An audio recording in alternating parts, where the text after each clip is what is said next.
Hi, and welcome to the Rig Run Recovery Zone. Today we have Alison Cuthbert joining us.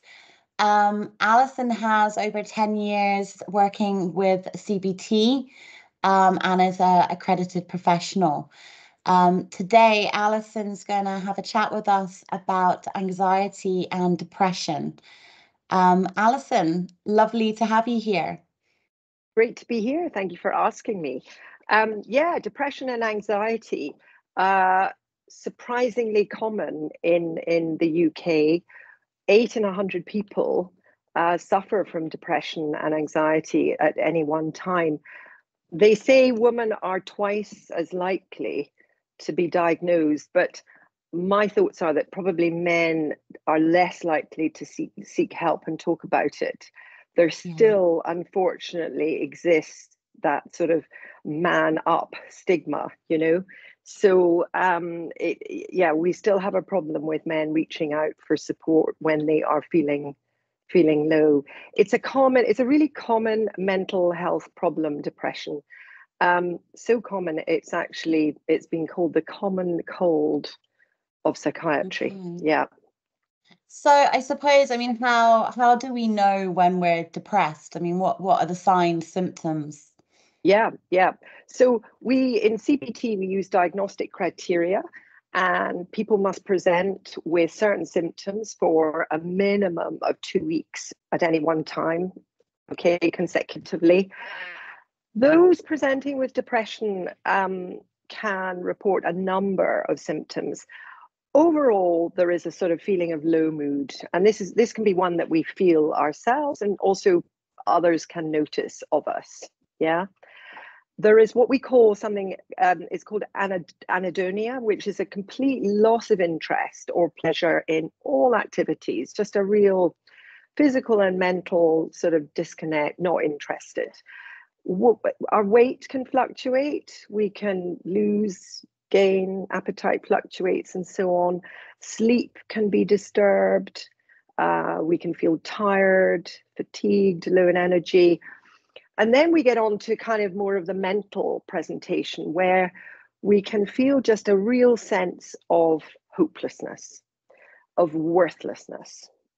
I'm not an interesting person. Everything I try and do, it doesn't work for me. People are not appreciating me. There's a self-critical voice themselves. So that can be pretty hard to. Memory difficulties, and then we get this feeling of anxiety. And it's quite interesting, actually. The two are often seen together. We very often see people who are low in mood and also feeling very anxious, and we'll hear about that a little bit later on. And I suppose, are some people more vulnerable? I know you mentioned statistically women seem to present with it more, but we think probably it's because men are not approaching it or going to the doctor about it. Are some people more vulnerable generally? Absolutely. Yeah, good question. Biologically, there can be some biological factors. Some people can be more prone to it. They do say that it can run in families. Absolutely, that is proven. There are psychological factors. Some people might be brought up in environments that are more difficult, and as children we learn how to manage ourselves, what we think of ourselves, what we think of the world around us and others, and so on. And if we grow up in a particularly harsh environment, it might make us feel a little bit more vulnerable and less resilient than some, and that can make us more prone to depression. And then, of course, we've got the chronic stresses in today's world, chronic stresses that might present through job pressures, maybe relationship issues, possibly financial as well.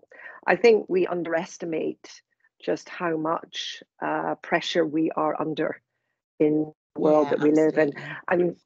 It's quite interesting. I was talking to a client yesterday, and I was saying, where I live in Aberdeenshire, we've got a couple of bridges, that are very old. They were built in Victorian times, and one's closed and the other one is they're having to strengthen and so on. And that's, back in the day, they were built for horses and carts. And now there are big log lorries trundling over these things day in, day out.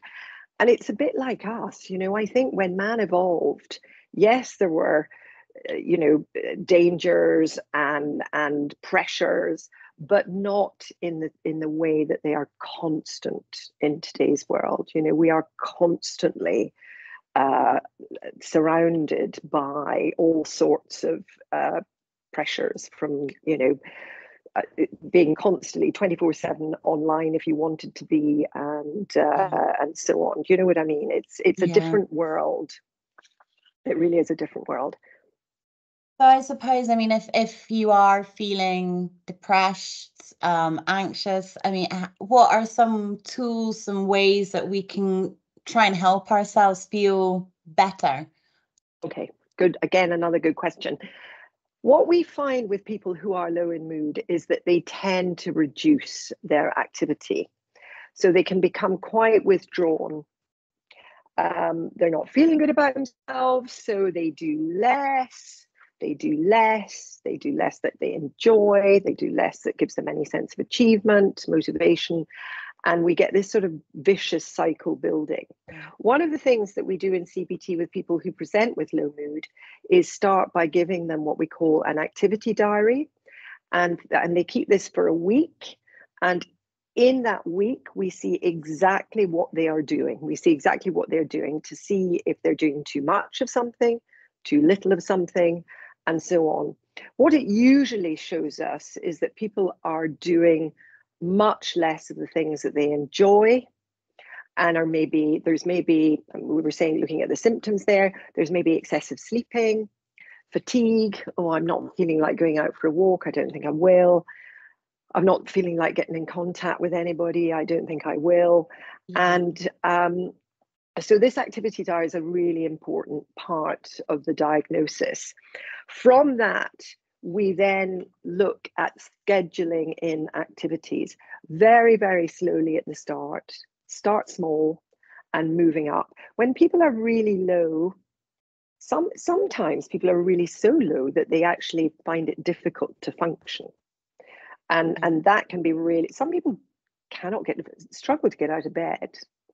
And which is scary, isn't it? I mean, must be a horrible place to be. Horrible. And this is where, if people are beginning to see their behavior change in that very negative way, they must seek help. Because obviously the longer you leave these things, the more likely that they sort of rumble on and get worse, And and then you get functioning depressives, so they can get themselves into work, but the work gives them no sense of motivation, achievement, enjoyment, nothing. They're just there, they're just functioning, and then they come home from work, they eat, they sleep, and they do the same again. So one of the things that we do is we introduce, we get active, which is what Rig Run is all about, which is fantastic. Absolutely, yeah. It really is extraordinary that exercise can help, and this is what we do right at the very start before we try anything else with low people, because we know that they have become less active. So we start very small steps, SMART goals. I don't know if you remember those: specific, measurable, achievable, realistic, and within a time frame. And we set very small goals, and we move on up through these just to get things back. Because what we find is when we get people back doing things, they do begin to get that sense of, worth. I'm doing something, actually, this is making me feel better. I'm actually making small steps forward. I'm achieving, motivate me to do more, and connecting with other people as well. Because again, we find that a lot of people disconnect socially. Yeah, they're working, they come home, feet up, supper, bed, And we know now the social aspects of life are really important, really, really important, that connectivity. And I suppose it's easier almost now to disconnect without perhaps even realizing to a point that you're doing it with, the internet, with YouTube, with all these things that you're not actually engaging in a conversation with, you're Absolutely. watching by Yeah. yourself. Yeah. That's a very good point. Absolutely. It's very easy just to come home and watch a movie or do whatever you do on socials. So that's a really important part of it. We talked about the headspace as well. So, again, in depression, negative thoughts associated with negative feelings of self and others and the world around us.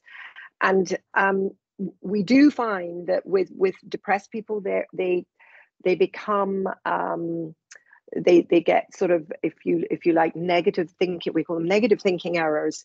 So there's a sheet that I've done, that I've sent you a link for resources, showing us that there are unhelpful thinking habits that we can get into, and these unhelpful thinking habits can become quite disruptive in how we feel about ourselves. I'll give you some examples. There's one we call a mental filter, and that's when we notice only what the filter allows us or wants us to notice, and we dismiss anything that doesn't fit. So kind of looking through the gloomy specks. So if you're feeling particularly low about yourself, you'll do that thing where you say, oh, I haven't heard from anybody for days. That clearly must mean X. Yes. So again, very important for us to recognize these unhelpful thinking styles and actually do something about it. And again, the cognitive aspect of CBT will help you do that. So we would take an unhelpful thinking style like the mental filter, and we would say, okay, am I only noticing the bad stuff here? Am I filtering out the positives? Am I wearing those gloomy specs? What would be more realistic here? Yeah. In the same way, critical self, putting ourselves down, self-criticism, blaming ourselves for things that have gone wrong because we're, oh, I'm not enjoying things, and oh, it's such a drudge to have to do this, and so on and so on. And again, that sort of constant negative narrative making us feel pretty low about ourselves. So again, stopping, thinking, am I doing that thing again? There I go. That's the internal bully again. Would most people who really know me say that about me? Is this something that I am totally responsible for? Another one, and last one maybe, comparing and despairing, looking at others, doing somebody much better off than me, always seeing only the good and positive in others, and getting upset, comparing it negatively with how we feel. So again, am I doing that compare and despair thing again? What would be a more balanced and helpful way of doing it? So these thinking errors, identifying them and then helping people to challenge them is a really important part of helping people to see that they've got into this really unhelpful, vicious cycle of negative thinking. It's difficult, isn't it? It's a difficult one because I suppose, most people probably have, most people have these thoughts, but they obviously, as you say, know how to counteract them.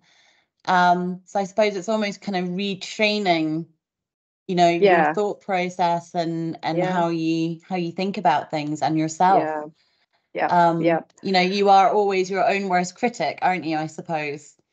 Absolutely. And you can just imagine, it's a real vicious cycle, because you're feeling down about yourself, the world around you you're seeing as a negative place. It's not helpful. You're feeling worthless. You're feeling hopeless. And so absolutely, you tend to focus then on this very negative narrative, which only compounds things. So this is why, again, going back to the activity bit is just the start of things, where we can just get the whole engine, starting up, moving forward, to just help people get out of this really, negative spiral of hopelessness.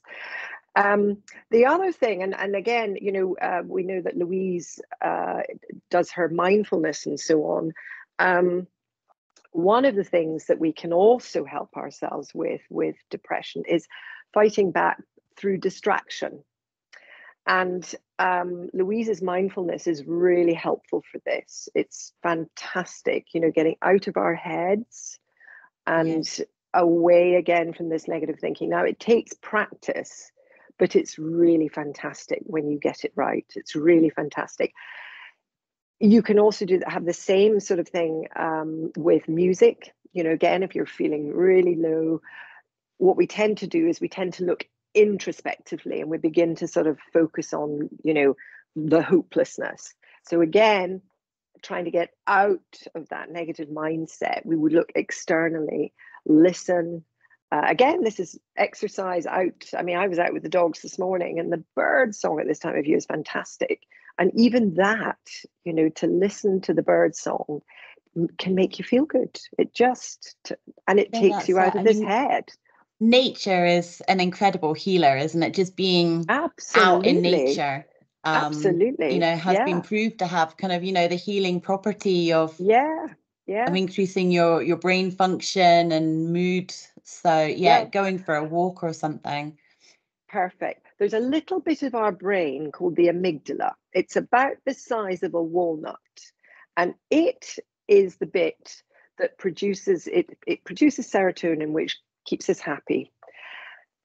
It gets activated even by looking at a picture of the outdoors, right? Even just and you see something that you like, and you think, oh, that's nice, and that little amygdala goes, oh, that's nice, and it makes you, it releases sort of endorphins, and so you're getting that in spades if you manage to get outdoors.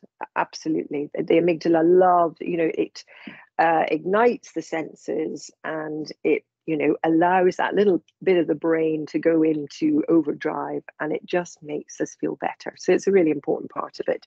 But this sort of distraction thing, music, even having a conversation with somebody else like we're doing, talking to somebody. Again, men need to, think about this too, sharing their feelings, or just even a conversation about something unrelated to the stresses that they're having at work or family or whatever. Again, another reason why recreational activities are great. Get out on the golf course, get on your bike, go to the pub. It doesn't matter. So all of these things will help. Yeah. The other thing I was going to just mention before we move on to anxiety rather, is although it's not CBT, I would always say to people, if they really are feeling very down and they are worried at how down they're feeling, it's really appropriate to seek medical help. Yes. And GPs are fantastic. They will assess you, they will support you. Quite often I will find with certain clients who report really low mood, it is better for them to take medication alongside the CBT.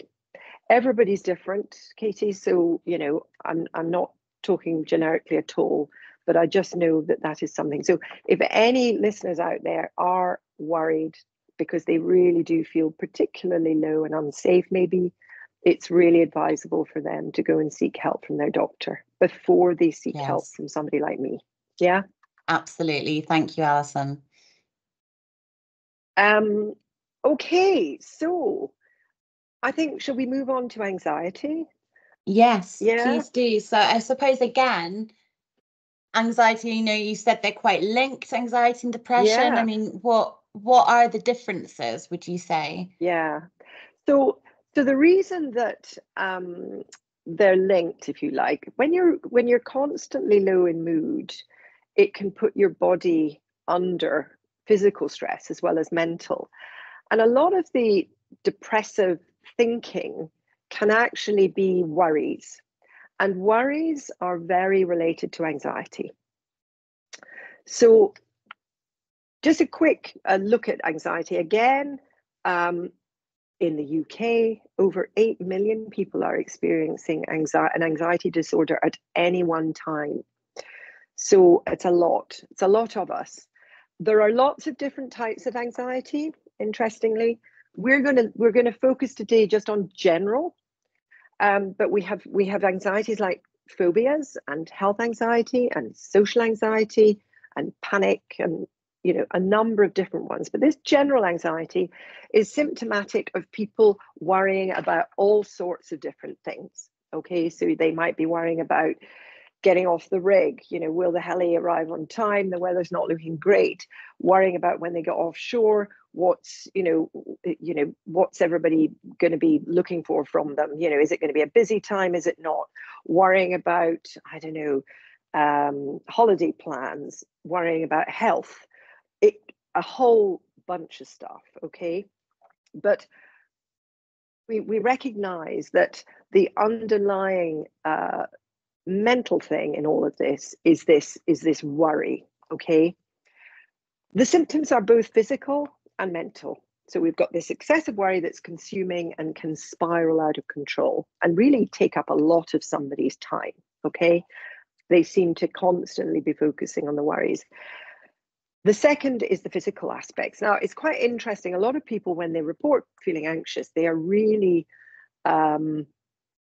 they're really unsure about the symptoms that they're feeling, and they might think, I think, I might be having a heart attack, or I'm feeling like I'm going out of my mind, and so on. And this is because this system that we have to keep us safe, it's basically our fight or flight system is you've just gone off my screen. Can you hear me? Sorry, Alison, my computer was running low there. I've just charged. Please continue. Oh, that's Sorry okay. about that. No. I didn't want to lose you altogether. Oh, no, that's absolutely fine. First off, I should say, by the way, that anxiety is very common. It's not damaging to our health, and it's crucial for our survival because it is our fight or flight, okay? So the physical aspects are really quite interesting. And as I say, it's one of the things, this psychoeducation is really important, because a lot of people come and they say, oh my gosh, I think I'm having a heart attack. I've got stomach issues. I might be having a stroke. I'm tingling, and so on and so forth. The thing about anxiety is that it presents physically in quite an unpleasant way. When the system is activated, the adrenal glands release adrenaline, and that adrenaline courses through our veins. And the reason it does that is because in real life drama, we need that adrenaline to get us scooting out of whichever I suppose it's kind of triggering that fight or flight mode, totally, isn't it? Totally, absolutely. And of course, when we need it, when we need to, even if it's just running for the bus or running for the plane or whatever it might be, you need that supercharged energy, right? So that's where it's really helpful. Where it's not helpful is where it's being activated. The system is being activated by a false alarm. Now, again, the system is fabulous. It keeps us safe. It looks after us. It's brilliant. The one downside about it is it cannot tell the difference between what is a real alarm and a false alarm. So it doesn't, it works so well that it often kicks in when it's not needed, when the danger's in our heads rather than in real life. Yeah. So we're thinking we're in danger. We're thinking, we talked about that morning meeting last time we met, yes. Oh my God, that morning meeting, I'm going to have to stand up in front of everybody and present. And we're thinking, oh, terrified. And that thought process can be enough to set those adrenal glands into thinking, oh, there's something up here. And they flood the system with the adrenaline. And of course, when we're not using it to run for the helicopter or jump here or do whatever, Yes. right? It's coursing through our veins and it's making us feel really uncomfortable. And it's doing things like making us feel dizzy. It might we might feel tingling, trembling, heart, breath, might be sort of, gulping for air and so on and so forth.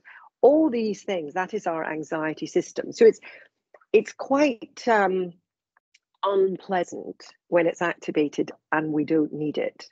Yeah. And I suppose, something like that, if you started kind of feeling tight up the chest and, shaking and all this kind of stuff because of an anxiety-induced attack, it in itself is very frightening, which probably then sends you into more overdrive. The vicious cycle. Absolutely. You get that, so I the suppose, horror feelings, panic. Yeah. How do you know what to do in that situation? How do you deal with these symptoms that you may be getting from anxiety? Yeah. Okay. Again, good question. First off, obviously, if you are having pains in chest for any regular amount of time and so on, you would obviously get that checked, right? And so on. Interestingly, quite a number of clients of mine before they come to me have ended up in A&E on sort of heart monitors and everything else. And actually, through being checked and being told that actually everything is fine, then they recognize that it's a psychosomatic thing. So I think, again, when we are reassured and we know that this is just our fight or flight system, and actually it is not damaging, it's not harmful. A lot of people find that very reassuring. Okay. And just knowing, that having the information and recognizing that some of their symptoms are unpleasant but not harmful, so that can be quite reassuring. Again, it's good self-care in all of this is really, really helpful to keep ourselves fit and well. All is a real anti-anxiety buster. If you keep yourself physically well, eat well, and so on, you will definitely be able to manage more stressful situations better than you would if you weren't looking after yourself. Okay, so that's absolutely right up there. Exercise, healthy diet, improve sleep, and so on and so forth. What I've done is I've put quite a lot of resources on that the listeners can link into. Yes. There are quite a lot of really good things that we can use. Breathing is fantastic. Slowing the system down. If you think, I always say to people, breathing and panic, they're on a spectrum. So if we get really stressed and panicky, that's this end. And this is calm down this end, okay? And we can't panic and be calm at the same time, obviously. So if you can keep yourself nice and calm at this end, and breathing is a really nice way of managing stress. You need to practice. You need to practice when you are feeling calm, so that if ever you are feeling anxious, you can just go into that zone and do your nice slow breathing. And it really does work. It really does work. Okay. There are other things, applied relaxation techniques. These are sort of muscular things. Now, again, those helicopter rides off the rig can be pretty, challenging at times. And again, this would be the ideal time when you're sitting there and you've got, I don't know, an hour or something, and you can just close your eyes, and there's a really nice relaxation technique where you sort of tense muscles and relax. Tense muscles are all the way through your body.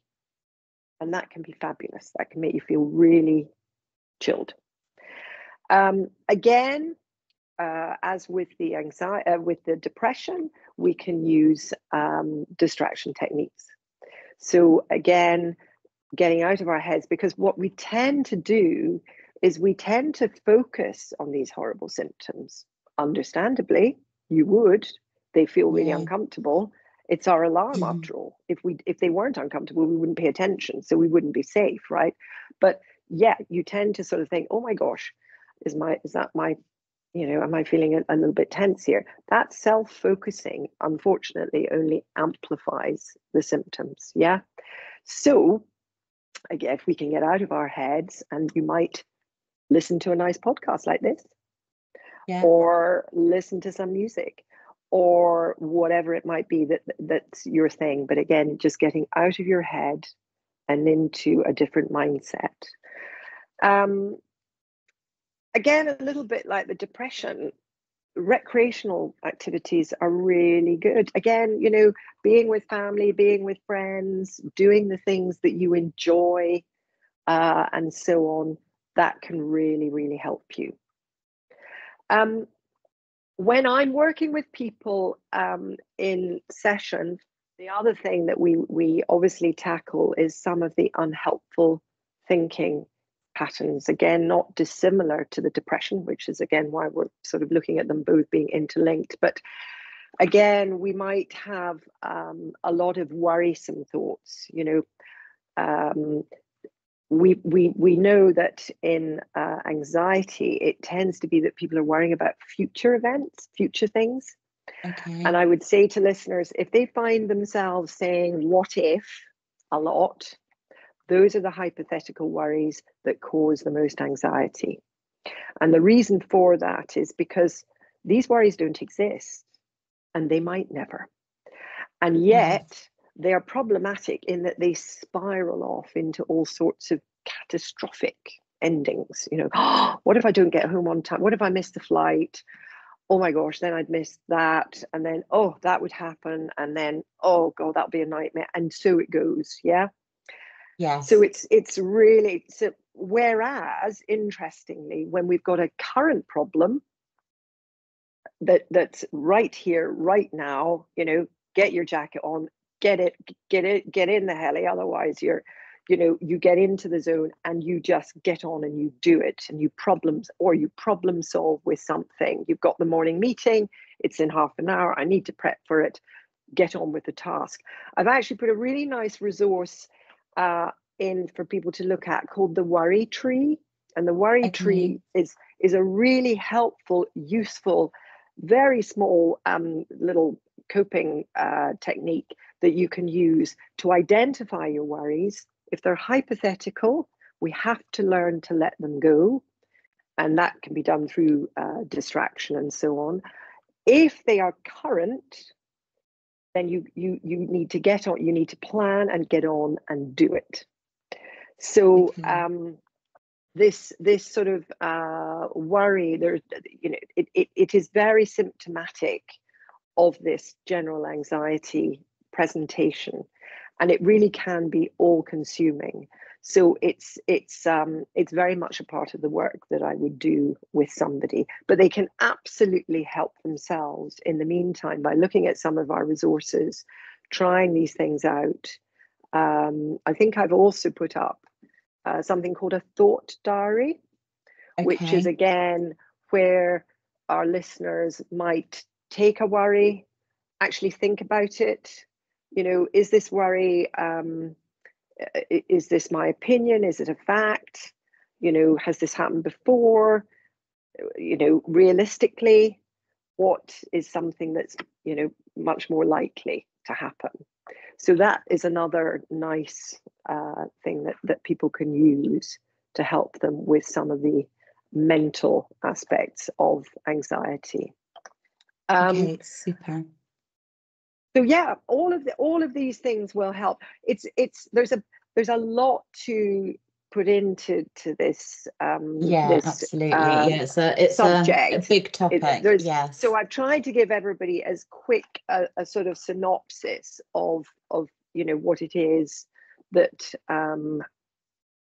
how these present, and what it is that we can do together to help manage things better. But I absolutely, in both cases, would give everybody hopefulness rather than hopelessness, because all of these, the anxiety disorders and depression and so on, are really treatable, and they respond really well to CBT. and given the right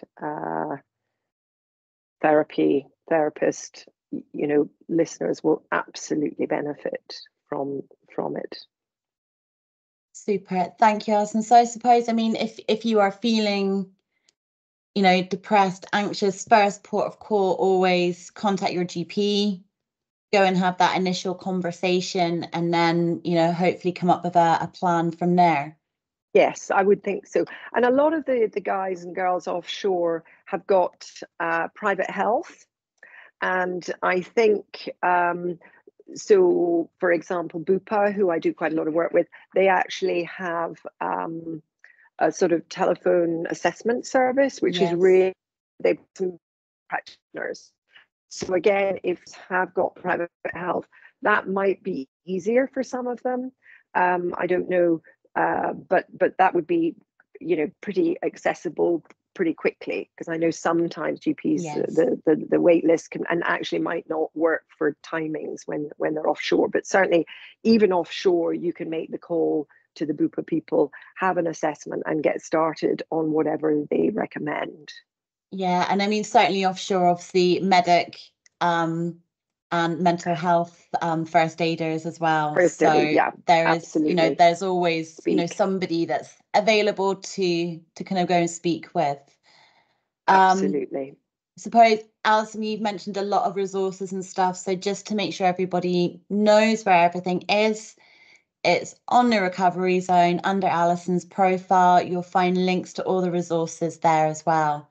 And certainly if there is any specific questions or anything, then please just email event coordinator, and we'll be able to direct that straight to Alison for you as well. Yeah, I'd be very happy to do that. Yeah. Super. Thank you again so much for your time, Alison. And we will be recording the next session of the 4 sessions that Alison's doing with us. We're doing, next week, isn't it, with perfectionism? Perfectionism, yes. So please go and have a look at the other videos which Alison's recorded, and thank you again so much for watching.